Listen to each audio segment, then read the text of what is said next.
Good afternoon everyone, मेरा नाम है श्रुति और मैं आप सभी का प्रसिद्धि फैमिली में वेलकम करती हूँ। तो आज हमारे साथ जुड़े हैं मिस्टर रिचपाल वर्मा, जिन्होंने नॉर्सर 2022 में 678 रैंक लिया था।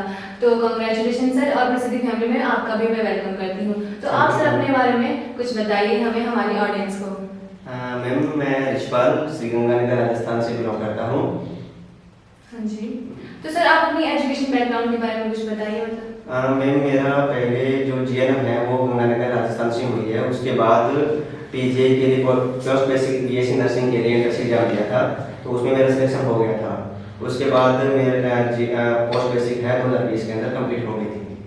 अच्छा, तो सर आपने टेस्ट बहुत सारे दिए हैं, आप कह रहे हैं, तो आपने उन सब की प्रिपरेशन कैसे की? मतलब आपने तैयारी कहाँ से शुरू की थी और मतलब कितना घंटा आपने पढ़ाई की थी मतलब टेस्ट के लिए? और जैसे कि अभी आपने नॉर्सर किया तो उसकी प्रिपरेशन के बारे में भी बताइए। मैम, स्टार्टिंग में जैसे जीएनएम जैसे खत्म हुई उसी टाइम से तैयारी स्टार्ट कर दी थी मैंने। उसके बाद पीजीआई में जैसे जैसे पोस्ट बेसिक चलती रहती थी हमारी, तो साथ साथ में थोड़ी बहुत तैयारी कर रहे थे। अच्छा, तो सर आप अपनी टाइम मैनेजमेंट के बारे में कुछ बताइए। आपने अपना टाइम मैनेज कैसे किया? मतलब जैसे सोशल मीडिया आज की मतलब दुनिया में बहुत बड़ा डिस्ट्रैक्शन है, बहुत माइंड डाइवर्ट करती है स्टूडेंट का, तो आपने खुद को कैसे फोकस किया अपनी स्टडीज के लिए? मैम, जैसे अभी जैसे एग्ज़ाम जैसे नॉर्सेट का एग्ज़ाम आता है तो एक महीने का अपने पास गैप होता है। एक महीने के अंदर अंदर अपने को सारा सिलेबस देखना होता है कि कैसे कैसे उनको मैनेज करना होता है। जैसे मेडिकल सर्जिकल ज़्यादा है, उसके बाद ओबीजी है, पीडिया है, टाइम मैनेजमेंट अपने जैसे 10 दिन किसको दे दिए, 10 दिन इसको दे दिए, 10 दिन इसको दे दिए, तो ये चलता रहता है। जैसे लास्ट के दिनों में अपने को एमसीक्यू ज़्यादा निकालने होते हैं, और जैसे अपने पास ज़्यादा टाइम जैसे अभी अप्रैल मार्च अप्रैल चल रहा है, ज़्यादा अपने को क्या है धीरे धीरे स्टार्टिंग में दो घंटे पढ़ ली, 3 घंटे पढ़ ली, 4 घंटे पढ़ ली। जैसे जैसे नॉर्सेट या जो भी एग्जाम पास में आता रहता है तो आप अपना थोड़ा ड्यूरेशन है वो बढ़ा दीजिए। जैसे 6 घंटे कर लिए, 7 घंटे कर लिए, 8 घंटे कर लिए।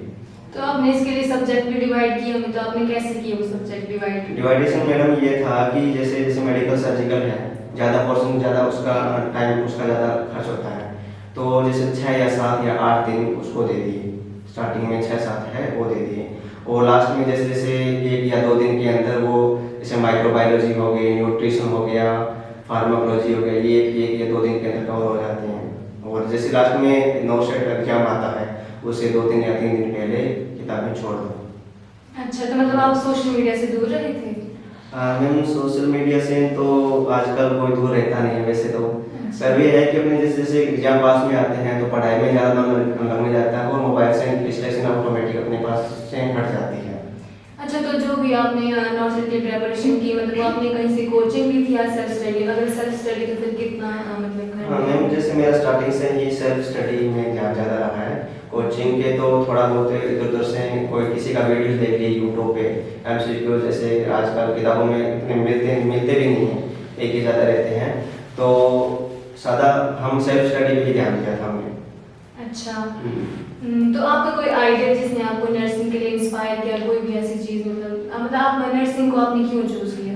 मैम, जैसे नर्सिंग का चूज करने का यही था कि इसमें ज़्यादा जॉब थी, सबसे ज़्यादा वैकेंसी थी, और जल्दी से जल्दी जॉब मिलने की संभावना इसमें ज़्यादा रहती है। अच्छा, तो सर आप अपनी लाइफ में कोई ऐसा मोमेंट जिसमें आप डिमोटिवेट हुए हो, तो आपने खुद को मोटिवेट कैसे किया? डिमोटिवेट होने का सबसे बड़ा ये था कि जब नॉर्सेट 2021 था तो उसमें क्या है कि मैंने पढ़ाई छोड़ दी थी, उस टाइम स्टार्टिंग में छोड़ दी थी। तो मैंने एग्जाम प्रिपरेशन के लिए जैसे ही सारे एग्जाम आया तो एग्जाम में मैंने सबसे बड़ी गलती ये की थी, मैंने सारे क्वेश्चन अटेम्प्ट कर दिए थे, 198 क्वेश्चन अटेम्प्ट कर दिए। सबसे बड़ी गलती ये थी। तो मेरे जैसे क्लासमेट थे सारे, वो सारे उस नॉर्सर 2021 के अंदर लग गए थे। ठीक है, लगने के बाद जब मैंने रिजल्ट देखा, वो सारे जने लगे, इनका रैंक ये सभी का 500 के अंदर रैंक था, मेरा नहीं था, मेरा 3048 था। 2021 के अंदर जो नॉर्सेट हुआ था तो उसमें मेरे सारे फ्रेंड लग गए थे, तो सभी को कॉल कर करके मेरे को बोलते थे कि यार तू हमारा सिलेक्शन हो गया, तेरा नहीं हुआ तो कोई बात ना, अब की बार हो जाएगा। तो उस टाइम मैंने सब खुद को मोटिवेट करके और तैयारी दोबारा स्टार्ट की थी, और अब की बार मेरा सिलेक्शन हो गया था। और साथ में 2021 का ये भी कारण था कि 80-20 था, 80-20 होने के कारण कभी कॉल करते थे दोस्त की यार तैयारी करते हैं ऐसे फिर मतलब जो आपका मतलब 2021 में जो क्लियर नहीं हुआ तो उसमें आपका फैमिली ने कुछ उन्होंने भी कुछ डिमोटिवेट किया कि मतलब मोटिवेट किया था आपको उसको लेकर कि नहीं कोई बात नहीं? नहीं फैमिली ने तो ऐसा कुछ नहीं था, डीमोटिवेट भी नहीं किया था और मोटिवेट तो खुद ही करते रहते थे। मम्मी पापा ये बोलते कि अभी नहीं तो अगली बार हो जाएगा, ऐसे उन्होंने प्रेशर कभी भी नहीं डाला मेरे पे कि अब नहीं होगा, अब नहीं हुआ, अब नहीं हुआ, ऐसा कुछ नहीं था। अच्छा, तो आपका जब रिजल्ट आया नॉर्सर का, जब आपका वो क्रैक हो गया तो मतलब फैमिली का रिएक्शन कैसा था? मतलब सबसे पहले आपने किसको बताया था? रिजल्ट आया था तब मैं सो रहा था मैडम, अच्छा। उस टाइम सो रहा था, मुझे 1 घंटे बाद पता चला था।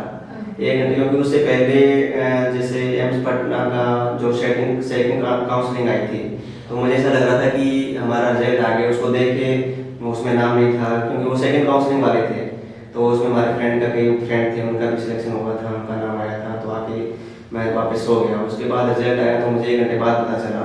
तो जैसे हमारे फ्रेंड है जैसे हेमाराम और अंजनाराम, उनका कॉल आया कि रिजल्ट आया, बता मेरे को बता। फिर मैंने देखा तो जैसे मैंने सर्च मेरा रोल नंबर सर्च किया तो ऊपर ऊपर 678 रैंक थी, तो जल्दी जल्दी दिख गया था रिजल्ट में। तो फिर मैंने उनको बताया, पहले हमारा उनको बताया, फिर उसने ग्रुप में डाल दिया कि तेरा ये सिलेक्शन हुआ है ये। फिर उसके बाद मैंने मेरे भाई को बताया तो मेरा भाई बहुत खुश हुआ, फिर फैमिली को बताया, फिर और मेरे जैसे सर हैं सुरेश कुमार जी बामनिया, पीजीआई चंडीगढ़ के अंदर में पढ़ाते थे, उनको बताया, वो भी बहुत खुश हुए। अच्छा। हाँ। तो और अभी फ्यूचर नर्सिंग ऑफिसर्स को आप कोई सजेशन देना चाहेंगे? क्योंकि बहुत से स्टूडेंट हैं जो नर्सिंग कर रहे हैं और उनको मतलब तैयारी करने के लिए कोई हेल्प आप मतलब अपनी तरफ से करना चाहेंगे, कुछ सजेशन? मैम जैसे सजेशन के लिए तो ये है कि तैयारी तो सारे जने ही करते हैं, ऐसा जरूरी नहीं है कि सभी का सिलेक्शन हो, सिलेक्शन होता है। और मेरा सजेशन ये है कि अभी वो टाइम पड़ा है नॉर्सेट 2023 आने में, तो धीरे धीरे तैयारी करते रहिए, 2 घंटे करिए, 3 घंटे करिए, और लास्ट में जैसे जैसे नॉर्सेट आता है 1 महीने का टाइम रहता है तो उसमें अपनी ड्यूरेशन बढ़ा दीजिए, 6-7 घंटे कीजिए, और उस पीरियड में आप जितना हो सके एमसीक्यूज की तैयारी ज़्यादा कीजिए, जहाँ पे भी यूट्यूब से दिखे कोई कोचिंग इंस्टीट्यूट है वहाँ की जो टेस्ट सीरीज है वो ज्वाइन कर लीजिए, उसका बहुत ज़्यादा फायदा होता है। उसमें टाइम मैनेजमेंट भी मिल जाता है अपने को, 3 घंटे के अंदर कैसे कैसे करना है। और ये है कि सबसे इम्पोर्टेंट चीज़ ये है कि नेगेटिव मार्किंग पर ज़्यादा फोकस कीजिए। अच्छा, तो आपने अपनी स्टडी तो सेल्फ स्टडी की थी, मतलब आजकल बच्चे कोचिंग पे भी फोकस करते हैं, तो मतलब कोचिंग एक अच्छा वे है या बुरा वे? तो बच्चों को कोचिंग करना चाहिए या नहीं करना चाहिए? मैम जैसे किसी का वो तो अपनी खुद की होती है कि कोचिंग करना है या नहीं करना चाहिए, तो कोचिंग करनी भी चाहिए और खुद को भी तैयारी साथ साथ में करती रहनी चाहिए। कोचिंग तो एक वे होता है कि अपने को कहाँ तक ये अपने लेवल अप कर सकते हैं। अच्छा, थैंक यू सर, अपना कीमती समय हमें देने के लिए। मेरे सवाल यहीं खत्म हो रहे हैं।